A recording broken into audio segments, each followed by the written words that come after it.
एक समय की बात है, भगवान शिव की धरती पर अवतार लेने की कथाएं उमड़ रही थीं। उनके भक्तों को उनकी प्रत्यक्षता का आशीर्वाद प्राप्त होता था। एक छोटे से गांव में एक ब्राह्मण युवक व्यक्ति रहता था। उसका नाम विश्वास था। वह एक निष्काम भक्त था और अपनी शिव भक्ति में लीन था। एक दिन विश्वास ने अपने गांव के बड़े पंडित जी से पूछा, महाराज कृपा मुझे बताएं कि क्या है भगवान शिव की कृपा के लिए सर्वोत्तम उपाय। पंडित जी ने कहा, विश्वास, भगवान शिव की कृपा प्राप्त करने के लिए तुम्हें उनका पूजन और ध्यान करना चाहिए। विश्वास ने पंडित जी की सलाह का पालन किया और हर दिन भगवान शिव की पूजा अर्चना की।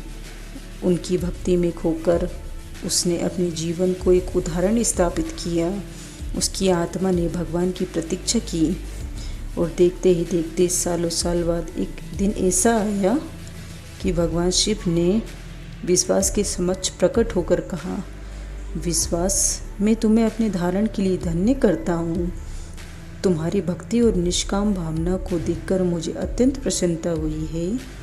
मैं तुम्हारी इच्छाओं को पूर्ण करने के लिए ही यहाँ हूँ। कहो तुम्हें क्या चाहिए।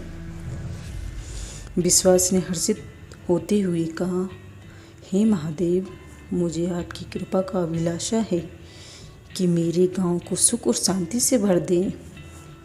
भगवान शिव ने विश्वास की प्रार्थना स्वीकार की और उसके गांव को आनंद, समृद्धि और शांति से भर दिया। विश्वास के ध्यान से भगवान शिव ने उसके जीवन को आनंदमय बनाया। इस प्रकार विश्वास ने भगवान शिव की प्रत्यक्षता का आनंद लिया और अपने जीवन को धर्म, आदर्श और प्रेम के साथ भर दिया। उसकी भक्ति और विश्वास ने उसे अपनी इच्छाओं को पूर्ण करने की शक्ति प्रदान की और उसे मोक्ष की प्राप्ति का मार्ग प्रदान किया। इस प्रकार भगवान शिव की कृपा ने विश्वास को नया जीवन दिया।